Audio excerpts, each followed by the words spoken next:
Literature of the 20th സെഞ്ച്വറിയിൽ module 2 1920 to 1939 വരെയുള്ള കാര്യങ്ങളാണ് നമ്മൾ ഇതിനകത്ത് നോക്കാൻ പോകുന്നത്. അപ്പോൾ first life between the two world wars. Life between the two world wars എന്ന് വെച്ചാൽ ഇൻ്റർ വാർ പീരീഡിൽ രണ്ട് വേൾഡ് വാറിൻ്റെയും ആ ഗ്യാപ്പിലുള്ള അല്ലെങ്കിൽ ആ രണ്ട് വേൾഡ് വാറിൻ്റെയും ആ ഒരു ടൈം ഉണ്ടല്ലോ 1918 to 1939, അതാണ് ഇൻ്റർ വാർ പീരീഡ് എന്ന് പറയുന്നത്. അതായത് ഫസ്റ്റ് വേൾഡ് വാർ എൻഡ് ചെയ്തത് 1918-ലാണ്, സെക്കൻഡ് വേൾഡ് വാർ തുടങ്ങുന്നത് 1939-ലാണ്.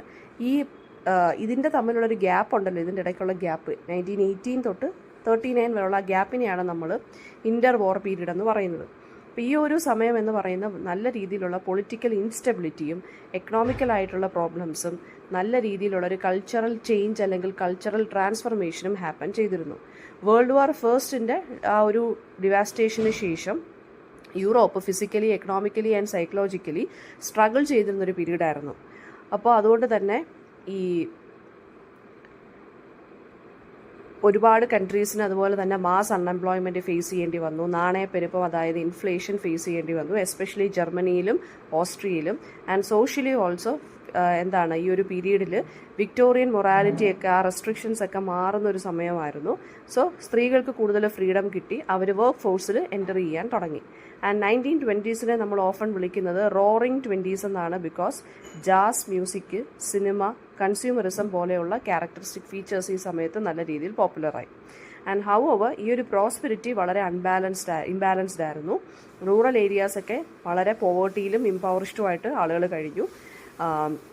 അതുപോലെ തന്നെ ലിറ്ററേച്ചർ ആണെങ്കിലും ആർട്സ് ആണെങ്കിലും നല്ല രീതിയിലുള്ള ചേഞ്ചസ് അണ്ടർഗോ ചെയ്തു.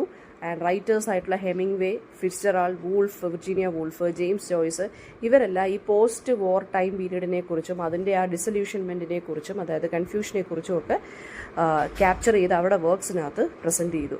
സൈക്കോ അനാലിസിസ്, മാർക്സിസം, എക്സിസ്റ്റൻഷ്യലിസം പോലുള്ള തോട്ട്സ് ലിറ്ററേച്ചറിൽ വരാൻ തുടങ്ങി.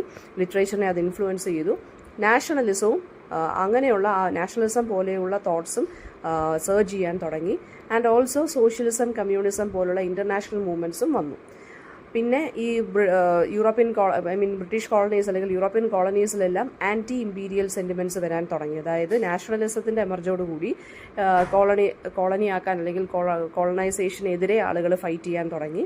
ആൻഡ് ഓൾസോ റേഡിയോയും സിനിമയും റൈസ് ചെയ്തു. അങ്ങനെ mass communication and culture ചേഞ്ചായി.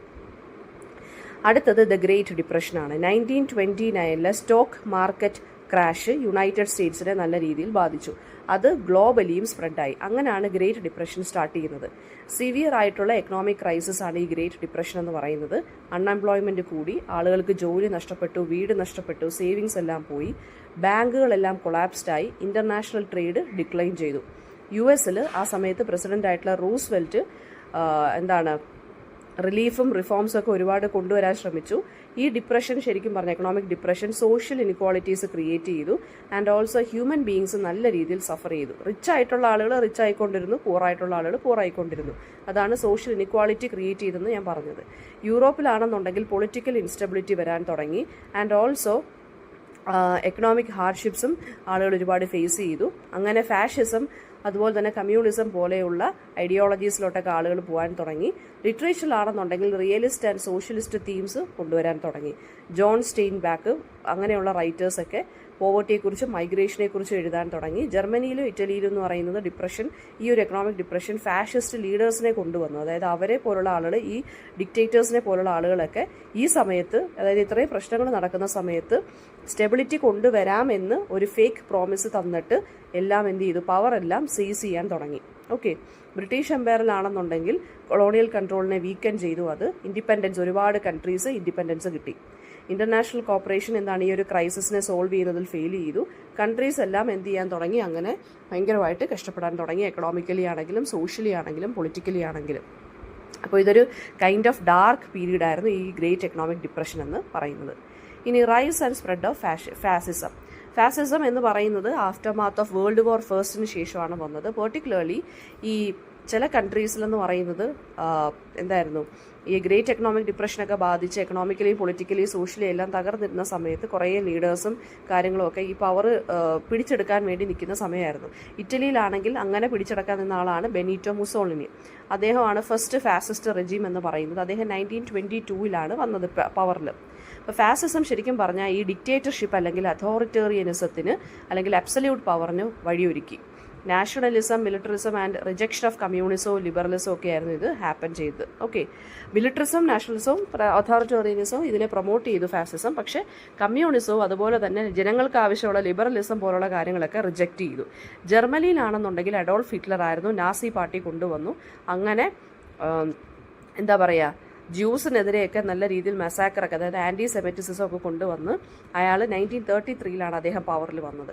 Fascist റെജിംസിൻ്റെ അവർക്കൊരു പ്രത്യേക തരത്തിലുള്ള പ്രൊപ്പഗൻഡാസ് ഉണ്ട്, സെൻസർഷിപ്പ്, സീക്രട്ട് പോലീസ് സർവീസ് ഉണ്ട്, അവർക്ക് പേഴ്സണാലിറ്റി കൾട്ടുകൾ അല്ലെങ്കിൽ ഗ്രൂപ്പുകളുണ്ട്. അതായത് ഈ ഫാസിസ്റ്റ് ലീഡേഴ്സിനെ കുറിച്ച് ആരെന്ത് സംസാരിച്ചാലും അവരറിയും. അപ്പോൾ അങ്ങനെയുള്ള കുറേ കാര്യങ്ങളുണ്ടായിരുന്നു. ആൻഡ് അവർ ശരിക്കും പറഞ്ഞാൽ യൂണിഫൈഡ് ആയിട്ടുള്ള ഒരു ഒബീഡിയൻ്റ് ആയിട്ടുള്ള ഒരു കമ്മ്യൂണിറ്റി അല്ലെങ്കിൽ സിറ്റിസൺസ്, അതാണ് വയലൻ്റ് ആയിട്ടുള്ള രീതിയിലാണ് അവർ പക്ഷേ അത് ചെയ്തുകൊണ്ടിരുന്നത്. ഫാസിസം മിഡിൽ ക്ലാസ് പീപ്പിളിനെ അപ്പീൽ ചെയ്തു. കാരണം അവരെന്താണ് എക്കണോമിക് ഇൻസ്റ്റബിലിറ്റിയോ അതൊക്കെ പേടിച്ച് എന്താണ് അവർ ഇതെല്ലാം ഒബീഡിയൻ്റ് ആയിട്ടാണ് ഇവർ നിന്നത്. സ്പെയിനിലാണെന്നുണ്ടെങ്കിൽ ഫ്രാൻസിസ്കോ ഫ്രാങ്കോ അദ്ദേഹത്തിൻ്റെ ഫാസിസ്റ്റ് റെജീമാണ് വന്നത്. ഫാസിസത്തിന് ബ്രിട്ടനിലും ഫ്രാൻസിലും യുണൈറ്റഡ് സ്റ്റേറ്റ്സിലും ഒക്കെ സിമ്പതൈസേഴ്സ് ഉണ്ടായിരുന്നു. ആൻഡ് പക്ഷെ ബ്രൂട്ടലി സപ്രസ് ചെയ്യുക എന്നുള്ളതാണ് ഈ ഫാസിസ്റ്റ് ലീഡേഴ്സിൻ്റെ ഒരു സ്ട്രാറ്റജി എന്ന് പറയുന്നത്. ഫാസിസ്റ്റ് യൂസ് ഇവരെന്താണ് യൂത്ത് ഓർഗനൈസേഷൻസിനെയൊക്കെ യൂസ് ചെയ്ത് ആർട്ടിനെയും എഡ്യൂക്കേഷൻ വഴി സിറ്റിസൺസിലോട്ട് ഇവർക്ക് പറയാനുള്ള കാര്യങ്ങൾ പ്രൊപ്പഗേറ്റ് ചെയ്തു അല്ലെങ്കിൽ ഇൻഡോക്ട്രിനേറ്റ് ചെയ്തു. അങ്ങനെ അവർ എക്സ്പാൻഡ് ചെയ്യാൻ തുടങ്ങി. എത്യോപ്യ, ഓസ്ട്രിയ, ചെക്കോസ്ലോവേക്കിയ പോലെയുള്ള സ്ഥലങ്ങളിലോട്ടൊക്കെ ഇവർ ഇൻവേഡ് ചെയ്ത് കയറാൻ തുടങ്ങി. ആൻഡ് റേഷ്യൽ പ്യൂരിറ്റി ഒക്കെ ആയിരുന്നു ഇവർ കൂടുതൽ എംഫസൈസ് ചെയ്തത്. അതായത് അവരുടെ റേസിലുള്ള ആളുകൾ മാത്രം മതി, മിക്സഡ് റേസോ ഔട്ട്സൈഡ് റേസിലുള്ള ആളുകൾ വരണ്ട. അപ്പോൾ അങ്ങനെയുള്ള ആളുകളുണ്ടെങ്കിൽ അവരെ കൊന്നുകളയുക. അങ്ങനെയാണ് ഹോളോകാസ്റ്റ് പോലെയുള്ള ഹൊറിഫിക് ആയിട്ടുള്ള പോളിസീസൊക്കെ ഹിറ്റ്ലർ എടുത്തത്. ഓക്കെ, അതായത് ജ്യൂസിനെ എല്ലാം ഒന്നടങ്കം കൊന്നുകളഞ്ഞു. അങ്ങനെ റെസിസ്റ്റൻസ് മൂവ്മെൻറ്റ്സ് ഇതിനെതിരെ വന്നെങ്കിലും പക്ഷെ അതെല്ലാം അങ്ങനെ ചെയ്തവരെയെല്ലാം ഒന്നുകിൽ അണ്ടർഗ്രൗണ്ടിലാക്കി അല്ലെങ്കിൽ എക്സൈൽ ചെയ്ത് കളഞ്ഞു, അല്ലെങ്കിൽ അവരെ കൊന്നു കളഞ്ഞു. റൈസ് ഓഫ് ഫാസിസമാണ് വേൾഡ് വാർ 2 എന്ത് ചെയ്തത്, വഴിയൊരുക്കിയത്. ഹൈ മോഡേണിസമാണ് നമ്മുടെ അടുത്ത ടോപ്പിക്ക്. ഹൈ മോഡേണിസം എന്ന് പറയുന്നത് ഒരു പീക്ക് പീരീഡ്, മോഡേണിസ്റ്റ് ലിറ്ററേച്ചറിലെ പീക്ക് പീരീഡിനെയാണ് ഹൈ മോഡേണിസം എന്ന് പറയുന്നത്. അതായത് മോഡേണിസ്റ്റ് ലിറ്ററേച്ചറിലും ആർട്ടിലും സംഭവിച്ച ഒരു കൈൻഡ് ഓഫ് പീരീഡ് 1910 to 1930. അതെന്ന് വെച്ചാൽ എക്സ്പെരിമെൻറ്റേഷൻ, ഫ്രാഗ്മെൻറ്റേഷൻ, ഈ ട്രഡീഷണൽ ആയിട്ടുള്ള നറേറ്റീവ് ഫോംസ് ഇതിൽ നിന്നെല്ലാം വ്യതിചലിച്ച് ഇതിനെല്ലാം ബ്രേക്ക് ചെയ്തുകൊണ്ടുള്ള ഒരു ഇതായിരുന്നു high modernism. Modernist writers world war 1 confusion, chaos ഇതിനെക്കുറിച്ച് എഴുതി. T.S. Eliot അദ്ദേഹത്തിൻ്റെ ദ വേസ്റ്റ് ലാൻഡിനകത്തും ജെയിംസ് ജോയ്സിൻ്റെ യുലീസസിനകത്തും ഒക്കെ ഹൈ മോഡേണിസ്റ്റ് ടെക്സ്റ്റ് ആയിട്ട് നമുക്ക് എക്സാമ്പിൾസ് ആയിട്ട് പറയാം. കാരണം അവരുടെ ഈ വർക്ക്സിനകത്ത് നമുക്ക് സ്ട്രീം ഓഫ് കോൺഷ്യസ്നെസ്, മൾട്ടിപ്പിൾ പേഴ്സ്പെക്റ്റീവ്സിൽ കഥ പറഞ്ഞു പോകുക, ഇൻ്റർ ടെക്ച്വൽ റെഫറൻസസ്, ഇപ്പോൾ ഒരു ബുക്കിനകത്ത് തന്നെ വേറെ ടെക്സ്റ്റ് ബുക്കുകളിൽ ഉള്ള റെഫറൻസസ് കൊണ്ടുവരിക, ലാംഗ്വേജ് എന്ന് പറയുന്നത് അൺറിലയബിൾ ആയിട്ട് മാറി. അതുപോലെ തന്നെ മോഡേൺ ലൈഫിൻ്റെ കോംപ്ലക്സിറ്റി അതിനെയൊക്കെ കുറിച്ച് ഇവർ എഴുതാൻ തുടങ്ങി. മോഡേണിസ്റ്റ് പോയട്രി എന്ന് പറയുന്ന റൈമിൽ നിന്നും മീറ്ററിൽ നിന്നും ഫ്രീ വേർഡ്സ് അല്ലെങ്കിൽ നല്ല ഇമേജറിയിലോട്ടൊക്കെ പോകാൻ തുടങ്ങി. Virginia Woolf time, memory and ഐഡൻറ്റിറ്റിയെ പുതിയ രീതിയിലൊക്കെ എക്സ്പ്ലോർ ചെയ്യാൻ തുടങ്ങി.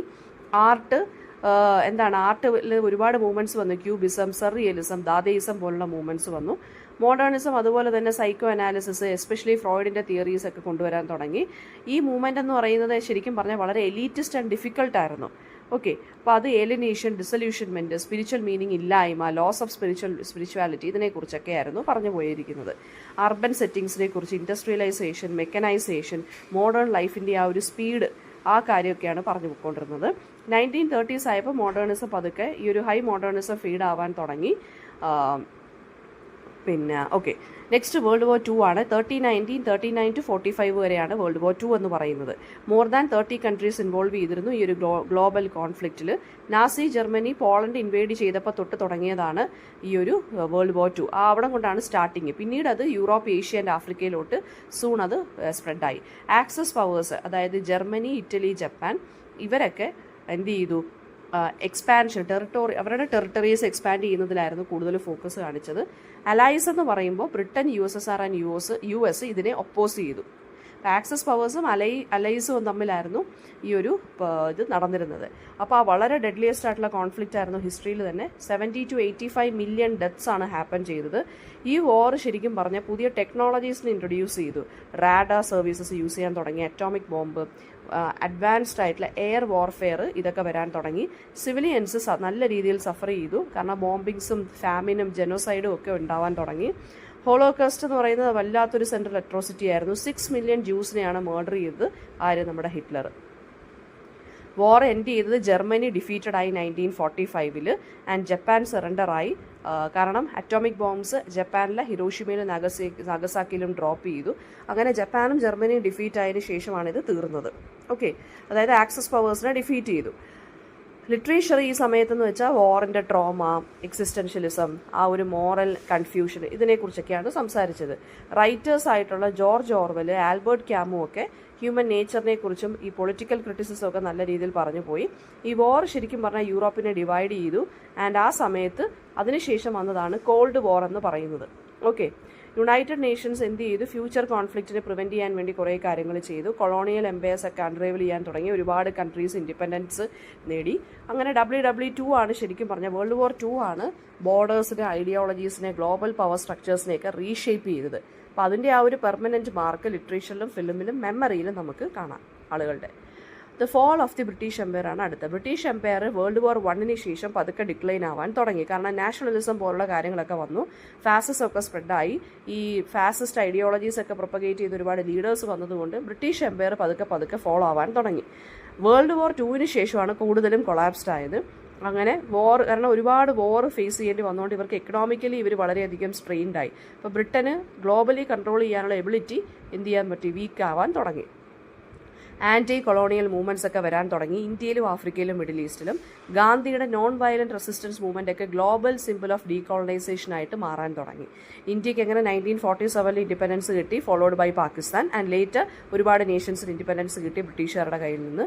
പിന്നെ അടുത്തേന്ന് വെച്ച് കഴിഞ്ഞാൽ ഫോർമർ കോളനീസ് ഒക്കെ സെൽഫ് റൂളിനും നാഷണൽ ഐഡൻറ്റിറ്റിക്കും വേണ്ടി ഡിമാൻഡ് ചെയ്യാൻ തുടങ്ങി. അങ്ങനെ ഈ എംപയർ ഫോളോ ആവാൻ തുടങ്ങി. ഒരുപാട് പേര് ലാർജ് സ്കെയിലിൽ ബ്രിട്ടനിലോട്ട് മൈഗ്രേറ്റ് ചെയ്യാൻ തുടങ്ങി. അപ്പോൾ ബ്രിട്ടൻ ഒരു മൾട്ടി കൾച്ചറൽ സൊസൈറ്റി ആയിട്ട് മാറി. പോസ്റ്റ് കൊളോണിയൽ ലിറ്ററേച്ചർ എമർജ് ചെയ്തു. ഇന്ത്യ, കരീബിയൻ, ആഫ്രിക്ക പോലുള്ളവരുടെയൊക്കെ ലിറ്ററേച്ചർ വോയിസസ്, അതായത് റൈറ്റേഴ്സൊക്കെ എമർജ് ചെയ്യാൻ തുടങ്ങി. റൈറ്റേഴ്സായിട്ടുള്ള സൽമാൻ റുഷ്ദി, ചിനു അച്ചീബ്, ഇവരൊക്കെ കൊളോണിയൽ നെറേറ്റീവ്സ് എഴുതാൻ തുടങ്ങി. പിന്നെന്താണെന്ന് വെച്ചാൽ സെലിബ്രേഷൻ ആൻഡ് ട്രോമയായിരുന്നു ഇതിനകത്ത് അവർ കണ്ടിരുന്നത്. പുതിയ നേഷൻസ് എന്ന് പറയുന്നത് പാർട്ടീഷൻ, പോവേർട്ടി, ഇൻസ്റ്റബിലിറ്റി ഒക്കെ ഫേസ് ചെയ്യാൻ തുടങ്ങി. And Britain struggle to redefine its identity in the post imperial world. അങ്ങനെ കോമൺവെൽത്ത് കൺട്രീസ് എസ്റ്റാബ്ലിഷ്ഡ് ആയി. കോമൺവെൽത്ത് കൺട്രീസ് എന്ന് വെച്ചാൽ ഫോർമർ കോളനീസ് ആയിട്ട്, ബ്രിട്ടീഷുകാരുടെ കോളനി ആയിട്ട് ഉണ്ടായിരുന്ന കൺട്രീസിനെയാണ് കോമൺവെൽത്ത് കൺട്രീസ് എന്ന് പറയുന്നത്. അങ്ങനെ അവരെല്ലാവരും കൂടി ഒരു പുതിയ അസോസിയേഷൻ പോലെയായി. അങ്ങനെ ബ്രിട്ടൻ എന്ത് ചെയ്തു? ഫോൾ ഓഫ് എംപയർ ഹാപ്പൻ ചെയ്തു. ഓക്കെ, നെക്സ്റ്റ് ഹോളോകാസ്റ്റ് ആണ്. ഹോളോകാസ്റ്റ് എന്ന് പറയുന്നത് ഒരു സിസ്റ്റമാറ്റിക് ആയിട്ടുള്ള 6 മില്യൺ ജ്യൂസിൻ്റെ genocide by Nazi Germany during world war 2. അതാണ് ഹോളോകാസ്റ്റ് എന്ന് പറയുന്നത്. ഡിസേബിൾഡ് പീപ്പിളിനെ, പൊളിറ്റിക്കൽ ഡിസിഡൻസിനെ, അതർ മൈനോറിറ്റി ഗ്രൂപ്പ്സിനെയൊക്കെ അല്ലെങ്കിൽ ജ്യൂസിനെയൊക്കെ ആയിരുന്നു ഇത് ഫോക്കസ് ചെയ്തിരുന്നത്. അങ്ങനെയുള്ളവരെയായത് ടാർഗറ്റ് ചെയ്തിരുന്നത്. നാസീസ് എന്ത് ചെയ്തു? ഹിറ്റ്ലറിൻ്റെ നാസി പാർട്ടീസ് അല്ലെങ്കിൽ നാസീസ് എന്ന് പറയുന്ന റേഷ്യൽ ഐഡിയോളജി കൊണ്ടുവരാൻ തുടങ്ങി. അങ്ങനെ അവർ ഈ ജ്യൂസിനെയൊക്കെ ഫോഴ്സ്ഡ് ലേബറിലോട്ടും എക്സ്റ്റർമിനേഷൻ ക്യാമ്പിലും ഒക്കെ കൊണ്ടിടാൻ തുടങ്ങി, കൊല്ലാൻ വേണ്ടിയും ജോലി എടുപ്പിക്കാൻ വേണ്ടിയും ഉപദ്രവിക്കാൻ വേണ്ടിയൊക്കെ. ഈ ജ്യൂസിന് അവരുടേതായിട്ട് റൈറ്റ്സ്, പ്രോപ്പർട്ടി, ഡിഗ്നിറ്റി എല്ലാം സ്ട്രിപ്റ്റാക്കി നാസി ജർമ്മനി. എന്നിട്ട് അവരെ ഡിപ്പോർട്ട് ചെയ്യുകയും കൊല്ലുകയും ചെയ്തു. ആൻഡ് വളരെ കോൾഡ് ആൻഡ് ബ്യൂറോക്രാറ്റിക് മാനറിലാണ് ഇവരത് ചെയ്തുകൊണ്ടിരുന്നത്. സർവൈവേഴ്സ് ശരിക്കും പറഞ്ഞാൽ ലൈഫ് ലോങ് ട്രോമ, ഡിസ്പ്ലേസ്മെൻറ്റ് ഇതൊക്കെയായിരുന്നു ഫേസ് ചെയ്തത്. ഭയങ്കര ഹേറ്റ്രഡ്, പ്രൊപ്പഗൻഡ, ടോട്ടാലിറ്റേറിയനിസം കൊണ്ടാണ് ഈ ഹോളോകാസ്റ്റ് എന്നുള്ള ഇത് ഹാപ്പൻ ചെയ്തത്. ലിറ്ററേച്ചറിലും ഫിലോസഫിയിലും തിയോളജിയിലും നമുക്കിത് കാണാൻ സാധിക്കും. ആൻ ഫ്രാങ്കിൻ്റെ ഡയറിയൊക്കെ ഈ ഹോളോകാസ്റ്റിൻ്റെ ഒരു ഇതാണ് കേട്ടോ. പിന്നെ ഓക്കെ, ഇപ്പോൾ ഇതാണ് ഹോളോകാസ്റ്റ് എന്ന് പറഞ്ഞ് കാണിക്കുന്നത്. ഇത് നമുക്ക് ലിറ്ററേച്ചറിലും സിനിമയിലും ഒക്കെ നമുക്ക് കാണാൻ സാധിക്കും. അടുത്തത് പൊയറ്റിക് ഡ്രാമയുടെ റിവൈവലാണ്. പൊയറ്റിക് ഡ്രാമ എലിസബീതൻ ഇറയിലാണ് പോപ്പുലർ ആയിട്ടിരുന്നത്. പിന്നീട് അത് ഏർലി 20th സെഞ്ചുറി വന്നപ്പോൾ കുറച്ചും കൂടി മാറ്റങ്ങളൊക്കെ വന്ന് റിവൈവ്ഡ് ആയി. T.S. Eliot ഒന്നും കൂടെ റിവൈവ് ചെയ്ത് അദ്ദേഹത്തിൻ്റെ വേർഡ്സ് ഡ്രാമാസ് ആയിട്ടുള്ള മർഡർ ഇൻ ദ കത്തീഡ്രലും ദ ഫാമിലി റീയൂണിയനും പൊയറ്റിക് ഡ്രാമയാണ്. ഈ റിവൈവൽ ശരിക്കും പറഞ്ഞാൽ പോയട്രിയുടെ ലിറിക്കൽ പവറും പ്ലസ് സ്റ്റേജിൻ്റെ ആ ഒരു എന്താ പറയുക, ഡ്രമാറ്റിക് ആയിട്ടുള്ള ആ ഒരു സ്റ്റേജ് ക്രാഫ്റ്റിനും വഴിയൊരുക്കി. അതായത് പൊയറ്റിക് ഡ്രാമ എന്ന് വെച്ചാൽ പോയട്രി പോലെയായിരിക്കും വരികൾ, ഡയലോഗ്സ് പ്ലസ് ഡ്രാമ പോലെയാണ് അത് പ്രസൻറ്റ് ചെയ്യുന്നത്. അതാണ് പൊയറ്റിക് ഡ്രാമ. അത് ശരിക്കും പറഞ്ഞാൽ റിയലിസം, നാച്ചുറലിസം പോലുള്ള കാര്യങ്ങൾക്ക് റെസ്പോൺസ് ആയിട്ട് വന്നതാണ്. Philosophical, religious and moral explanation ഇത് വഴിയൊരുക്കി. ടി.എസ്. എലിയട്ട് ബിലീവ് ചെയ്തിരുന്നത് മോഡേൺ ഓഡിയൻസിന് ശരിക്കും പറഞ്ഞു കഴിഞ്ഞാൽ ഒരു സ്പിരിച്വൽ ഫോം ഓഫ് തിയേറ്റർ ആണ് വേണ്ടത്. അതുകൊണ്ടാണ് അദ്ദേഹം ഇത് ഇൻട്രൊഡ്യൂസ് ചെയ്ത്. Christopher fry and W.H. ഓർഡനും ഒക്കെ ഈ ജോണറിലോട്ട് കോൺട്രിബ്യൂട്ട് ചെയ്തിട്ടുണ്ട്. ആൻഡ് അവരുടെ ഈ പ്ലേസിനകത്ത് വളരെ ലാംഗ്വേജ് ഒക്കെ സ്റ്റൈലൈസ്ഡ് ആണ്, സിംബോളിക് സെറ്റിംഗ്സ് ആണ്, മിനിമൽ ആക്ഷൻ ആണ്. ആൻഡ് അവർ കൂടുതൽ ഫോക്കസ് ചെയ്ത് ഇൻറ്റേർണൽ കോൺഫ്ലിക്റ്റിലും ഈ എക്സിസ്റ്റൻഷ്യൽ ക്വസ്റ്റ്യൻസിലുമാണ്, അല്ലാതെ പ്ലോട്ടിലൊന്നും അല്ല. ഓഡിയൻസ് ആണെന്നുണ്ടെങ്കിലും എന്താണ് അവർ ഓഫൺ ലിമിറ്റഡ് ആയിരുന്നു. കാരണം ഭയങ്കര എലീറ്റ് ആയിട്ടുള്ള അല്ലെങ്കിൽ നല്ല എഡ്യൂക്കേറ്റഡ് ആയിട്ടുള്ള ആളുകൾക്ക് ഇത് മനസ്സിലാവത്തുള്ളൂ കണ്ടാലും ഒക്കെ. പക്ഷേ എന്നാലും ലാംഗ്വേജിലും സ്റ്റേജിനെയൊക്കെ നല്ല രീതിയിൽ മാറ്റിയെടുത്തു ഈ ഒരു പൊയറ്റിക് ഡ്രാമാസ്. നെക്സ്റ്റ് വരുന്നത് T.S. എലിയട്ട് ആണ്. നമ്മളിനി റൈറ്റേഴ്സിനെ കുറിച്ചാണ് നോക്കുന്നത്. T.S. എലിയട്ട് ഒരു 20th സെഞ്ചുറി മോഡേണിസ്റ്റ് പോയറ്റാണ്, ക്രിട്ടിക്കാണ്. US ജനിച്ചത്, ബട്ട് ലേറ്റർ ബ്രിട്ടീഷ് സിറ്റിസണായിട്ട് മാറി. ഫ്രാഗ്മെൻറ്റഡ് സ്റ്റൈലാണ് ഇദ്ദേഹത്തിൻ്റെ പ്രത്യേകത എന്ന് പറയുന്നത്. ഏറ്റവും ഇമ്പോർട്ടൻ്റ് ആയിട്ടുള്ള സെമിനൽ വർക്ക് എന്ന് പറയുന്നത് ദ വേസ്റ്റ് ലാൻഡ് ആണ്. 1922 അദ്ദേഹം എഴുതിയത്.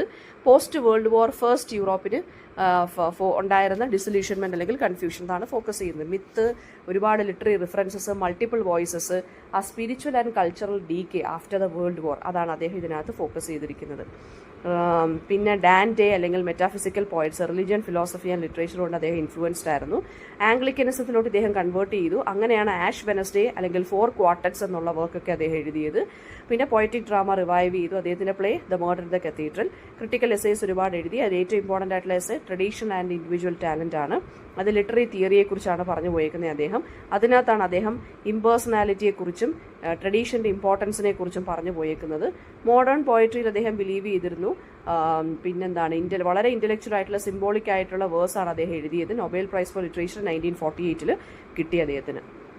Next W.H. ഓർഡനാണ്. ബ്രിട്ടീഷ് അമേരിക്കൻ പോയറ്റാണ്. ടെക്നിക്കൽ സ്കിൽ ആൻഡ് എൻഗേജ്മെൻ്റ് ആണ് അദ്ദേഹത്തിനുള്ളത്. Political, moral and philosophical themes ഉണ്ട്. ഓർഡൻ്റെ പോയട്രിക്കകത്ത് ഫാസിസം, ഇൻഡസ്ട്രിയലിസം, ആദ്യത്തെ പോയട്രിക്കകത്ത് സൈക്കോളജിക്കൽ ക്രൈസിസ് ഒക്കെ ആയിരുന്നു.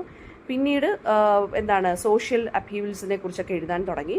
ഇദ്ദേഹം 1930s ജനറേഷനിലുള്ള ആളാണ്.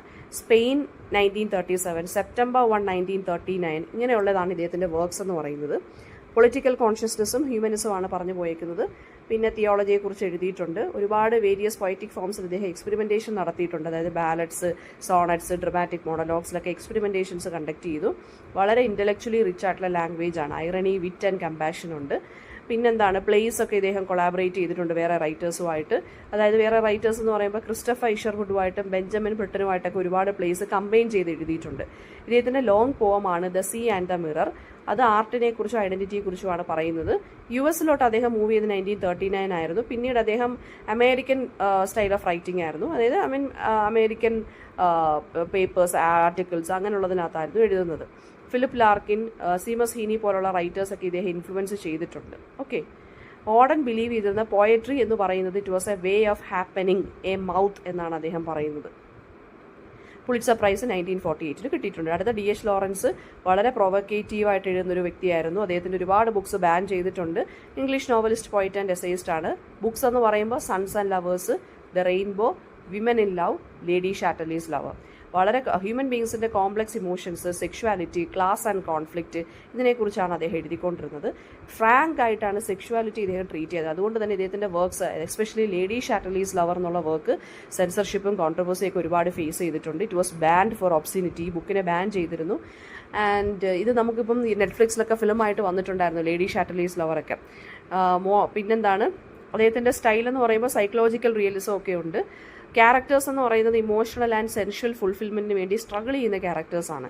Poetry, travel books, philosophical essays ആയിട്ടുള്ള അപ്പോക്കാലിപ്സ്, അതൊക്കെ അദ്ദേഹത്തിൻ്റെ ഫിലോസഫിക്കൽ എസേയാണ് അപ്പോക്കാലിപ്സ് എന്ന് പറയുന്നത്. അതൊക്കെ എഴുതിയിട്ടുണ്ട്.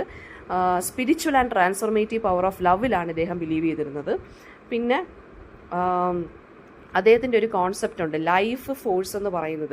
അദ്ദേഹത്തിൻ്റെ നോവൽസിനകത്തും വർക്ക്സിനകത്തും നമുക്ക് കാണാൻ സാധിക്കും. റാഷണലിസത്തിനെതിരെയാണ് ഇദ്ദേഹം ഈ ലൈഫ് ഫോഴ്സ് എന്നുള്ള കോൺസെപ്റ്റ് കൊണ്ടുവന്നത്. അതായത് അദ്ദേഹം പറഞ്ഞ എന്താണ്, അദ്ദേഹം ലവിൻ്റെ സ്പിരിച്വാലിറ്റിയിലും ട്രാൻസ്ഫോർമേറ്റീവ് പവറിലുമാണ് ബിലീവ് ചെയ്തിരുന്നത്. അതാണ് ലൈഫ് ഫോഴ്സ് എന്ന് അദ്ദേഹം ഉദ്ദേശിക്കുന്നത്. ഇൻസ്റ്റിങ്ക്റ്റ് ആയിട്ടും പാഷനേറ്റ് ആയിട്ടും നമ്മൾ എന്ത് ചെയ്യുക, നമ്മൾ ഓരോ കാര്യങ്ങളെ അപ്രോച്ച് ചെയ്യുക. ഓക്കെ, കോൺട്രവേഴ്ഷ്യൽ ആയിട്ടുള്ളൊരു ഫിഗറാണ് ഇദ്ദേഹം.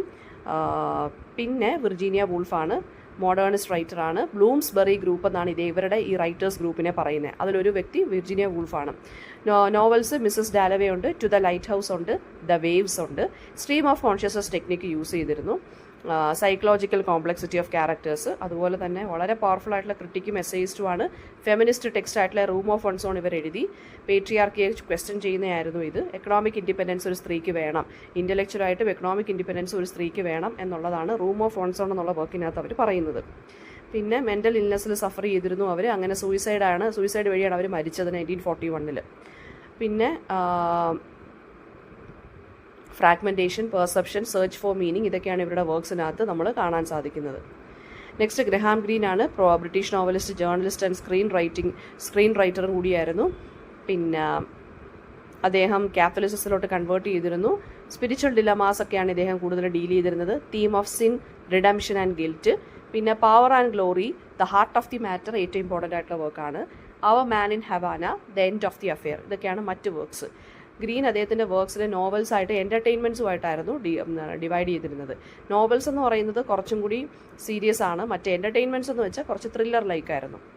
പിന്നെ എന്നാലും നല്ല ഡെപ്തുള്ള സൈക്കോളജിക്കൽ ഇൻസൈറ്റ് ഉള്ള വർക്ക്സ് ആയിരുന്നു അതൊക്കെ. Africa, Latin America, south east ഏഷ്യയിലൊക്കെ ഇദ്ദേഹം ഒരുപാട് ട്രാവൽ ചെയ്തിരുന്നു. പിന്നെന്താണ്, നറേറ്റീവ് സ്റ്റൈൽ എന്ന് പറയുന്നത് വളരെ സസ്പെൻസ്ഫുൾ ആയിരുന്നു, സിംബലിസത്തിൽ റിച്ച് ആയിരുന്നു. ഇദ്ദേഹത്തിന് ഒരുപാട് ബുക്സ് ഫിലിംസ് ആക്കി മാറ്റിയിട്ടുണ്ട് കേട്ടോ. നൊബേൽ പ്രൈസിന് സെവറൽ ടൈംസ് നോമിനേറ്റ് ചെയ്തിട്ടുണ്ടെങ്കിലും ഇതുവരെ കിട്ടിയിട്ടില്ല. ഫ്രാൻസ് കാഫ്ക, ഒരു അടുത്ത റൈറ്റർ ഫ്രാൻസ് കാഫ്കയാണ്. ചെക്ക് ബോൺ ജർമ്മൻ ലാംഗ്വേജ് റൈറ്ററാണ്. എലിനേഷൻ, ആൻസൈറ്റി, ഇതിനെ ബ്യൂറോക്രാറ്റിക് അബ്സേർഡിറ്റിയെക്കുറിച്ചൊക്കെ അദ്ദേഹം എഴുതിയിരുന്നു. പിന്നെ famous works metamorphosis, trial, the castle. കാഫ്കയുടെ ക്യാരക്ടേഴ്സ് എന്ന് പറയുന്നത് എല്ലാം ഒരു ഇറാഷണൽ സിസ്റ്റത്തിൻ്റെ വിക്ടിംസ് ആയിരുന്നു. ഗിൽറ്റൊക്കെ ഉണ്ടായിരുന്നു അവർ. വിത്തൗട്ട് ക്ലിയർ കോസ് ഈ ക്യാരക്ടേഴ്സ് എല്ലാം എന്തോ ഒരു ടൈപ്പ് ഓഫ് കുറ്റബോധം അനുഭവിച്ചിരുന്നു. റൈറ്റിംഗ് സ്റ്റൈല് വളരെ പ്രിസൈസ് ആണ്, സെറിയലാണ്. ഒരു ഡ്രീം ലൈക്ക് ലോജിക്കാണ് എല്ലാത്തിനകത്തും ഉണ്ടായിരുന്നത് കേട്ടോ. പിന്നെ ഇൻഷുറൻസ് ഓഫീസറായിട്ടാണ് വർക്ക് ചെയ്തിരുന്നത്. ആ സമയത്താണ് സ്പെയർ ടൈമിലാണ് അദ്ദേഹം എഴുതിയിരുന്നത്. പിന്നെ ഇൽനെസ്, ഇമോഷണൽ ടെർമോയിൽ, ഇതൊക്കെയായിരുന്നു ഇദ്ദേഹത്തിൻ്റെ പേഴ്സണൽ ലൈഫിലുണ്ടായിരുന്നത്. അതൊക്കെ ഇദ്ദേഹത്തിൻ്റെ വർക്ക്സിനകത്ത് നമുക്ക് കാണാൻ സാധിക്കും. നെവർ മാരീഡ്, ലോൺലിനെസ്സും സെൽഫ് ഡൗട്ടും കൊണ്ട് സ്ട്രഗിൾ ചെയ്യുമായിരുന്നു. അദ്ദേഹത്തിൻ്റെ ഫ്രണ്ട് ആയിട്ടുള്ള മാക്സ് ബ്രോഡാണ് ഇദ്ദേഹത്തിൻ്റെ മാക്സ് ബ്രോഡ് എന്നുള്ള ഫ്രണ്ടിനെയാണ് മാനുസ്ക്രിപ്റ്റ് എല്ലാം ബേൺ ചെയ്യാൻ ഇദ്ദേഹം ഏൽപ്പിച്ചിരുന്നത്. പക്ഷേ അതിന് പകരം മാക്സ് ബ്രോഡ് ഇതിനെല്ലാം പബ്ലിഷ് ചെയ്തു ആഫ്റ്റർ കാഫ്കാസ് ഡെത്ത്. ഇദ്ദേഹത്തിൻ്റെ ഒരു കൈൻഡ് ഓഫ് ഇതിനെയാണ് നമ്മൾ കാഫ്കെയ്സ്ക് എന്ന് പറയുന്നത്. ആ ഒരു കാഫ്കെയ്സ്ക് എന്ന് വെച്ചാൽ situations marked by absurdity and helplessness. നമ്മളിപ്പോൾ ഒരു വളരെ റിഡിക്കുലസ് ആയിട്ട് വളരെ ഹെൽപ്ലെസ് ആയിട്ടൊരു സിറ്റുവേഷനിൽ നമ്മൾ നിൽക്കുകയാണെന്നുണ്ടെങ്കിൽ നമുക്ക് പറയാം we are in a Kafkaesque situation. കാരണം ഇദ്ദേഹത്തിൻ്റെ ക്യാരക്ടേഴ്സ് എല്ലാം അങ്ങനെയാണ്. പിന്നെ ആൽഡസ് ഹക്സ്ലി ആണ്, ഇംഗ്ലീഷ് റൈറ്ററാണ്. ഡയസ്റ്റോപ്പിയൻ നോവലാണ് എഴുതിയിട്ടുള്ളത്, brave new world. Technological control, consumerism, loss of individuality, ഇതിനെക്കുറിച്ചുള്ള ഡേഞ്ചേഴ്സിനെ കുറിച്ചാണ് ബ്രേവ് ന്യൂ വേൾഡിനകത്ത് പറയുന്നത്. ഒരു ഫ്യൂച്ചർ വേൾഡിനെ കുറിച്ചാണ് പറയുന്നത്. പ്ലഷറിനും സ്റ്റെബിലിറ്റിക്കും മാത്രം ഇമ്പോർട്ടൻസ് കൊടുക്കുന്നു, പക്ഷേ ഫ്രീഡവും ഹ്യൂമൻ ഇമോഷൻസും ഇല്ല. പിന്നെ സ്പിരിച്വൽ എംപ്റ്റിനെസ് ഓഫ് മോഡേൺ സൊസൈറ്റിയെ കളിയാക്കിക്കൊണ്ടാണ് അദ്ദേഹം ഇത് എഴുതിയത്. ഫിലോസഫിക്കൽ എസ്സേസും സറ്റയറും ഒക്കെ എഴുതിയിട്ടുണ്ട്. അദ്ദേഹത്തിൻ്റെ മറ്റ് novels Chrome yellow, point, counter point, ഇതെല്ലാം പോസ്റ്റ് വേൾഡ് വാർ ഫസ്റ്റിലെ ഡിസൊല്യൂഷൻമെൻറ്റിനെ കുറിച്ചൊക്കെയാണ് സറ്ററൈസ് ചെയ്ത് എഴുതിയിരിക്കുന്നത്. സൈക്കോളജി, സയൻസ്, മിസ്റ്റിസിസത്തിലാണ് ഇദ്ദേഹം ഡീപ്ലി ഇൻട്രസ്റ്റഡ് ആവുന്നത്. പിന്നെന്താണ്, വിറ്റ്, മോറൽ എൻക്വയറി, ഈ ഒരു റൈറ്റിംഗ് സ്റ്റൈലായിരുന്നു. ആൻഡ് ഫ്യൂച്ചറിൽ നടക്കാൻ പോകുന്ന കാര്യങ്ങളെക്കുറിച്ച് ഇദ്ദേഹം വോൺ ചെയ്ത പോലെയാണ് ഇദ്ദേഹത്തിൻ്റെ വർക്ക്സിനകത്ത് എഴുതിയിരുന്നത്. പിന്നെ നൊബേൽ പ്രൈസ് ഓഫ് ലിറ്ററേച്ചറിന് മൾട്ടിപ്പിൾ ടൈംസ് നോമിനേറ്റ് ചെയ്തിട്ടുണ്ടെങ്കിലും കിട്ടിയിട്ടില്ല. George Orwell, Eric Arthur Blair എന്നാണ് അദ്ദേഹത്തിൻ്റെ യഥാർത്ഥ പേര്. ബ്രിട്ടീഷ് റൈറ്ററാണ്. ടോട്ടാലിറ്റേറിയനിസം, ഇംപീരിയലിസം, സോഷ്യൽ ഇൻജസ്റ്റിസ് പോലുള്ള കാര്യങ്ങൾക്ക് അദ്ദേഹം ക്രിട്ടിസൈസ് ചെയ്തിട്ടുണ്ട്. ആനിമൽ ഫാം 1984, ഇതാണ് ഫേമസ് വർക്ക്സ്. ഇതെല്ലാം ഡയസ്റ്റോപ്പിയൻ വർക്ക്സ് ആണ്. ആനിമൽ ഫാം റഷ്യൻ റവല്യൂഷനെ കളിയാക്കിക്കൊണ്ട് എഴുതി. 1984 എന്ന് വെച്ച് കഴിഞ്ഞാൽ നമ്മുടെ ഒരു ഫ്യൂച്ചർ വേൾഡിനെ, അതായത് സർവൈലൻസും സെൻസർഷിപ്പും തോട്ട് കൺട്രോൾ, ആളുകളുടെ തോട്ട്സിനെ വരെ കൺട്രോൾ ചെയ്യുന്ന ഒരു ഫ്യൂച്ചർ വേൾഡിനെയാണ് 1984 ഡെപ്പിക്റ്റ് ചെയ്യുന്നത്. അതിനകത്തുള്ളൊരു കോട്ടാണ് big brother is always watching. പിന്നെ ഓർവെൽ ശരിക്കും പറഞ്ഞു കഴിഞ്ഞാൽ അദ്ദേഹം ഒരുപാട് എസ്സേസ് എഴുതിയിട്ടുണ്ട്. പൊളിറ്റിക്സ് ആൻഡ് ഇംഗ്ലീഷ് ലാംഗ്വേജ് എന്ന് പറഞ്ഞ എസ്സേ ഉണ്ട്. പിന്നെ ഓൾസോ സ്പാനിഷ് സിവിൽ വാർ ഇദ്ദേഹം ഫൈറ്റ് ചെയ്തിട്ടുണ്ട്. പിന്നെ എന്താണ്, ലെഫ്റ്റ് ആൻഡ് റൈറ്റ് വിങ്ങിനെയും ഇയാൾ ക്രിട്ടിസൈസ് ചെയ്തിട്ടാണ് ഇദ്ദേഹം എഴുതിയിട്ടുള്ളത് കേട്ടോ. വളരെ ഡയറക്റ്റ് ആൻഡ് ലൂസിഡ് സ്റ്റൈലിലാണ് എഴുതുന്നത്. വളരെ യങ്ങായിട്ടിരുന്നപ്പോഴാണ് മരിച്ചത്. Next C.S. ലൂയിസ് ആണ്, ബ്രിട്ടീഷ് റൈറ്റർ, തിയോളജിയനാണ്. ദ ക്രോണിക്കിൾസ് ഓഫ് നാർണിയ എന്നുള്ളത് C.S. ലൂയിസിൻ്റെ വർക്കാണ്. എത്തിയിസ്റ്റായിട്ടാണ് സ്റ്റാർട്ട് ചെയ്ത്, പക്ഷേ പിന്നീട് ക്രിസ്ത്യാനിറ്റിയിലോട്ട് മാറി. ക്രോണിക്കിൾസ് ഓഫ് നാർണിയക്കകത്ത് ക്രിസ്ത്യൻ തീംസും ഫാൻറ്റസിയൊക്കെ ബ്ലെൻഡ് ചെയ്തിട്ടാണ് അദ്ദേഹം എഴുതിയത്. Power of myth, spiritual truth, morality ഒക്കെയാണ് അദ്ദേഹം ബിലീവ് ചെയ്തിരുന്നത്. റൈറ്റിംഗ് വളരെ ക്ലിയർ ആൻഡ് ആക്സസിബിൾ ആയിരുന്നു. മോറലി ഗ്രൗണ്ടഡ് ആയിട്ടുള്ള റൈറ്റിംഗ് ആയിരുന്നു. പിന്നെ അദ്ദേഹത്തിൻ്റെ മറ്റ് വർക്ക് എന്ന് പറയുന്നത് സ്പേസ് ട്രിലജി എന്ന് പറഞ്ഞ വർക്ക് എഴുതിയിട്ടുണ്ട്. സയൻസ് ഫിക്ഷനും ഫിലോസഫിക്കൽ ഐഡിയാസും കൂടെ ഉള്ളത്. ജോൺ എഫ് കെന്നഡി മരിച്ച അതേ വർഷം തന്നെയാണ് ഇദ്ദേഹവും മരിച്ചത്. സെയിം ഡേ 1963 തന്നെയാണ് ഇദ്ദേഹവും മരിച്ചത്. പിന്നെ JRR ടോക്കീൻ, അദ്ദേഹം ഒരു ഇംഗ്ലീഷ് ഫിലോളജിസ്റ്റാണ്, ഫാൻറ്റസി റൈറ്ററാണ്. അദ്ദേഹത്തിൻ്റെ വർക്കാണ് ദ ഹോബിറ്റും ദ ലോർഡ് ഓഫ് ദ റിങ്സും. ആംഗ്ലോ സാക്സൺ, ഓക്സ്ഫോർഡിലെ ഒരു പ്രൊഫസറായിരുന്നു ഇദ്ദേഹം. ആൻഡ് ഏൻഷ്യൻ ലാംഗ്വേജ് ആൻഡ് മിത്തോളജീസിൽ എക്സ്പേർട്ടായിരുന്നു. ഫാൻറ്റസി വേൾഡൊക്കെ ക്രിയേറ്റ് ചെയ്യുന്നതിന് മിടുക്കനായിരുന്നു. ലോർഡ് ഓഫ് റിങ്സ് പവറിനെ കുറിച്ചും ഫ്രണ്ട്ഷിപ്പിനെ കുറിച്ചും സാക്രിഫൈസിനെ കുറിച്ചും ഗുഡ് ആൻഡ് ഈവിളിനെ കുറിച്ചുള്ളൊരു ബാറ്റിലിനെ കുറിച്ചുള്ള എപ്പിക്കാണ്. ലാംഗ്വേജസ് ഇദ്ദേഹം തന്നെ ഇൻവെൻറ്റ് ചെയ്തിട്ടുണ്ട്, എൽവിഷ് ലാംഗ്വേജസ് ഒക്കെ. പിന്നെ ഈ CS ലൂയിസ് എന്നുള്ള റൈറ്ററുമായിട്ട് ഇദ്ദേഹം വളരെ ക്ലോസ് ആയിരുന്നു. അങ്ങനെ അവരുടെ ലിറ്റററി ഗ്രൂപ്പാണ് ദ ഇംഗ്ലിങ്സ് എന്ന് പറയുന്നത്. JRR ടോക്കിങ്ങിൻ്റെയും CS ലൂയിസിൻ്റെയും ലിറ്റററി ഗ്രൂപ്പിൻ്റെ പേരാണ് ഇംഗ്ലിങ്സ് എന്ന് പറയുന്നത്. അദ്ദേഹത്തിൻ്റെ പ്രോസ് വളരെ ലിറിക്കൽ ആൻഡ് ഫോർമൽ ആയിരുന്നു. ഫാൻറ്റസി എന്ന് പറയുന്ന അദ്ദേഹത്തിൻ്റെ ഒരു മീൻസ് ഓഫ് എസ്കേപ്പിംഗ് ആയിരുന്നു. ഓക്കെ, ദെൻ ഫാൻറ്റസിയെ അദ്ദേഹം ഒരു സീരിയസ് ആയിട്ടുള്ള ലിറ്റററി ഫോമാക്കി മാറ്റി. അടുത്ത ഷോൺ ഓക്കേസി ആണ്, ഐറിഷ് പ്ലേ റൈറ്റ് ആണ്. പവർഫുൾ ഡ്രാമാസ് എഴുതി. Working class people in Dublin അവരെക്കുറിച്ചാണ് എഴുതിയിരുന്നത്. First Irish playwright to write seriously about the lives of urban labourers. പിന്നെ അതുപോലെ തന്നെ shadow of a gunman, Juno and the peacock, the plough and the stars, ഇതൊക്കെയാണ് ഇദ്ദേഹത്തിൻ്റെ മറ്റ് works അല്ലെങ്കിൽ place എന്ന് പറയുന്നത്. അദ്ദേഹത്തിൻ്റെ ക്യാരക്ടേഴ്സ് വളരെ വിവിഡ്, ഹ്യൂമറസ് ആൻഡ് ട്രാജിക് ആയിരുന്നു. പോവേർട്ടിയിലും ഒക്കെ കോട്ടപ്പായിട്ടുള്ള ക്യാരക്ടേഴ്സ് ആയിരുന്നു. വളരെ റിയലിസ്റ്റിക് ആയിട്ടും എക്സ്പ്രഷനിസ്റ്റിക്കും സിംബോളിക് എലിമെൻസും വെച്ചിട്ടാണ് അദ്ദേഹം എഴുതിക്കൊണ്ടിരുന്നത്. റൊമാൻറ്റിക് നാഷണലിസത്തിന് എതിരായിരുന്നു ഇദ്ദേഹം എന്ന് പറയുന്നത്. ആൻഡ് ഓൾസോ പിന്നെ നെക്സ്റ്റ് റൈറ്റർ കാത്തറീൻ മാൻസ്ഫീൽഡ് ആണ്. ന്യൂസിലൻഡ് ബോൺ ഷോർട്ട് സ്റ്റോറി റൈറ്ററാണ്. മോഡേൺ ഷോർട്ട് സ്റ്റോറി റെവല്യൂഷനൈസ് ചെയ്തൊരു റൈറ്ററാണ്. സൈക്കോളജിക്കൽ ഡെപ്തിലാണ് ഇവർ എഴുതുന്നത്. ബെസ്റ്റ് നോൺ വർക്ക്സ് ബ്ലിസ് ഉണ്ട്, ദ ഗാർഡൻ പാർട്ടി ഉണ്ട്, ദ ഡോവ്സ് നെസ്റ്റ് ഉണ്ട്. പിന്നെ ഫീമെയിൽ കോൺഷ്യസ്നെസ്, ക്ലാസ് ടെൻഷൻ, ഇതൊക്കെയാണ് അവരുടെ വർക്ക്സിനകത്ത് വരുന്നത്. ആൻറ്റൺ ചെക്കോവ് എന്നുള്ള റഷ്യൻ റൈറ്റർ ഇവരെ ഇൻഫ്ലുവൻസ് ചെയ്തിരുന്നു. പിന്നെന്താണ് സ്റ്റൈൽ എന്ന് പറയുന്നത് വളരെ റിച്ച് ആയിട്ടുള്ള ഇമേജറിയൊക്കെയാണ് ഇവർ യൂസ് ചെയ്യുന്നത്. ക്യാരക്ടേഴ്സ് എന്ന് പറയുന്നത് സഡൻ റിയലൈസേഷൻസ് ഹാപ്പൻ ചെയ്യും. പിന്നെ ഓർഡിനറി ഡൊമസ്റ്റിക് സെറ്റിങ്ങിലായിരിക്കും ഇത് നടക്കുന്നത്. പിന്നെ ട്യൂബർക്ലോസിസ് വന്ന് 34 ഏജിലാണ് മരിക്കുന്നത്. വിർജീനിയ വുൾഫുമായിട്ടൊക്കെ നല്ല ക്ലോസ് ആയിരുന്നു. And often she admired and competed with her. Okay, and ഇവരുടെ പ്രോസിനകത്ത് നമുക്ക് കാണാൻ സാധിക്കുന്നത് വളരെ എലഗൻ്റായിട്ട് ഇമോഷണലി പ്രിസൈസ് ആയിട്ടുള്ള പ്രോസാണ്. ലോൺലിനെസ്, സോഷ്യൽ മാസ്ക്, പിന്നെ ഇതിനെക്കുറിച്ചൊക്കെയാണ് ഇവർ എഴുതിക്കൊണ്ടിരുന്നത്.